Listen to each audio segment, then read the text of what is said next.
অকপতে আমি স্বীকাৰ কৰিব লাগিব যে মুছলমান অধ্যুষিত এলেকাত কংগ্ৰেছেই হওক ৰাইজৰ দলেই হওক যি ভাল কৰিছে মুছলমান অধ্যুষিত এলেকাত অসমৰ সংখ্যাগৰিষ্ঠ জনগণ হিন্দু আৰু হিন্দু জনগণৰ আস্থা যেতিয়ালৈকে আমি অৰ্জন কৰিব নোৱাৰোঁ তেতিয়ালৈকে ক্ষমতাত আহিব নোৱাৰোঁ। ইয়াত অখিলৰ কথা নাই, কংগ্ৰেছৰ কথা নাই।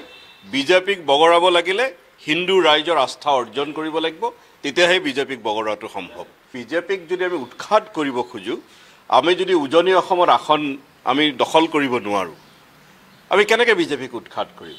আমি যদি নামনি অসমত সৰহসংখ্যক আসন নাপাওঁ, আমি কেনেকৈ বিজেপিক উৎখাত কৰিম? গতিকে বিজেপিক উৎখাত কৰিবলৈ হ'লে সংখ্যাগুৰু ৰাইজৰ আমি আস্থা অৰ্জন কৰিবই লাগিব, তাৰ কোনো বিকল্প নাই। ধুবুৰী লোকসভা এৰিয়াৰ কথা মই আপোনালোকক কৈছোঁ। যোৱা MP নিৰ্বাচনত আমি 5 লাখৰ তলত ভোট পাইছিলোঁ, 4.5 লাখমান ভোট আমি পাইছিলোঁ। এইবাৰ 7 লাখ প্লাছ ভোট এই পঞ্চায়ত নিৰ্বাচনত আমি তাতে পাইছোঁ। কংগ্ৰেছৰ সাংসদ ডাঙৰীয়া ধুবুৰী লোকসভা এৰিয়াত তেখেতে 14 লাখ প্লাছ ভোট পাইছিল, এইবাৰ তেখেতসকলে 9 লাখ ভোট পাইছে। কংগ্ৰেছৰ যিটো 14 লাখ ভোট পাইছিল, এইবাৰ 9 লাখমান ভোট তেখেতসকলে পাইছে। 5 লাখ ভোট তেখেতসকলৰ ধুবুৰী লোকসভাৰ কথা মই এক্সাম্পল দিছোঁ, কমিছে তেখেতসকলৰ। ভূপেন বৰা, অখিল গগৈ, লুৰিণজ্যোতি গগৈ নিজৰ নিজৰ সমষ্টিত তাতে কিন্তু তেখেতসকল শূন্য হ'ল। এই চিন্তনীয় কথা। কিন্তু আপোনালোকে চিন্তা কৰিব নালাগে, আমাৰ অঞ্চলবিলাক লয়াৰ অসম বা যি অঞ্চলবিলাক ক'লে আপোনালোকে বিজেপিৰ সামান্য যিটো উত্থান, আমি সেই চিটবিলাক টাৰ্গেট কৰিম। আমি অনাগত দিনত বিজেপিত তাত পৰা কেনেকৈ উৎখাত কৰিব পাৰোঁ সেই ৰণকৌশলো আমি বনাম। তেখেতে একেবাৰে লয়াৰ অসমত গৈ ইমান তালফাল লগাই হুলস্থুল কৰি এওঁদিয়াপত ব্ৰহ্মপুত্ৰত মানে পেলাই দিব লাগে এইবিলাক কথা বাৰ্তা কৈ আছিল, কিন্তু জনগণে তেখেতক ৰিজেক্ট কৰিছে। জনগণক তেখেতৰ নিজৰ সমষ্টিত 4খন জিলা পৰিষদ আছিল, শিৱসাগৰ সমষ্টিত 4খনত তেখেতে হাৰিছে। 27 নাম্বাৰ AP আছিল, মাত্ৰ এখন APত জিকিছে। ইমান ডাঙৰ ডাঙৰ ভিৰ আপোনালোকে দেখিছে। কাবাৰ অক্সিজেনত মানুহৰ ভিৰ কৰিব পাৰি, পইচা পাতি দি কিবা কিবি কৰি কৌশল কৰি কাবাৰ অক্সিজেন লৈ ডাঙৰ এটা ভিৰ আপুনি জোটাব পাৰে, কিন্তু ভোটটো বেলেগ বস্তু। সেই শিক্ষাটো কিন্তু তেখেতক দি দিছে অসমৰ জনতাই।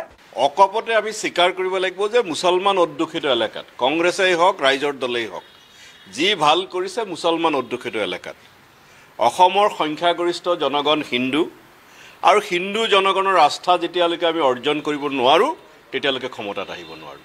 ইয়াত অখিলৰ কথা নাই, কংগ্ৰেছৰ কথা নাই। বিজেপিক বগৰাব লাগিলে হিন্দু ৰাইজৰ আস্থা অৰ্জন কৰিব লাগিব, তেতিয়াহে বিজেপিক বগৰোৱাটো সম্ভৱ। বিজেপিক যদি আমি উৎখাত কৰিব খোজোঁ, আমি যদি উজনি অসমৰ আসন আমি দখল কৰিব নোৱাৰোঁ, আমি কেনেকৈ বিজেপিক উৎখাত কৰিম? আমি যদি নামনি অসমত সৰহসংখ্যক আসন নাপাওঁ, আমি কেনেকৈ বিজেপিক উৎখাত কৰিম? গতিকে বিজেপিক উৎখাত কৰিবলৈ হ'লে সংখ্যাগুৰু ৰাইজৰ আমি আস্থা অৰ্জন কৰিবই লাগিব, তাৰ কোনো বিকল্প নাই। ধুবুৰী লোকসভা এৰিয়াৰ কথা মই আপোনালোকক কৈছোঁ। যোৱা MP নিৰ্বাচনত আমি 5 লাখৰ তলত ভোট পাইছিলোঁ, 4.5 লাখমান ভোট আমি পাইছিলোঁ। এইবাৰ 7 লাখ প্লাছ ভোট এই পঞ্চায়ত নিৰ্বাচনত আমি তাতে পাইছোঁ। কংগ্ৰেছৰ সাংসদ ডাঙৰীয়া ধুবুৰী লোকসভা এৰিয়াত তেখেতে 14 লাখ প্লাছ ভোট পাইছিল, এইবাৰ তেখেতসকলে 9 লাখ ভোট পাইছে। কংগ্ৰেছৰ যিটো 14 লাখ ভোট পাইছিল, এইবাৰ 9 লাখমান ভোট তেখেতসকলে পাইছে। 5 লাখ ভোট তেখেতসকলৰ ধুবুৰী লোকসভাৰ কথা মই এক্সাম্পল দিছোঁ, কমিছে তেখেতসকলৰ। ভূপেন বৰা, অখিল গগৈ, লুৰিণজ্যোতি গগৈ নিজৰ নিজৰ সমষ্টিত তাতে কিন্তু তেখেতসকল শূন্য হ'ল। এই চিন্তনীয় কথা। কিন্তু আপোনালোকে চিন্তা কৰিব নালাগে, আমাৰ অঞ্চলবিলাক লয়াৰ অসম বা যি অঞ্চলবিলাক ক'লে আপোনালোকে বিজেপিৰ সামান্য যিটো উত্থান, আমি সেই চিটবিলাক টাৰ্গেট কৰিম। আমি অনাগত দিনত বিজেপিত তাত পৰা কেনেকৈ উৎখাত কৰিব পাৰোঁ সেই ৰণকৌশলো আমি বনাম। তেখেতে একেবাৰে লয়াৰ অসমত গৈ ইমান তালফাল লগাই হুলস্থুল কৰি এওঁদিয়াপত ব্ৰহ্মপুত্ৰত মানে পেলাই দিব লাগে এইবিলাক কথা বাৰ্তা কৈ আছিল, কিন্তু জনগণে তেখেতক ৰিজেক্ট কৰিছে। জনগণক তেখেতৰ নিজৰ সমষ্টিত 4খন জিলা পৰিষদ আছিল, শিৱসাগৰ সমষ্টিত 4খনত তেখেতে হাৰিছে। 27 নাম্বাৰ AP আছিল, মাত্ৰ এখন APত জিকিছে। ইমান ডাঙৰ ডাঙৰ ভিৰ আপোনালোকে দেখিছে।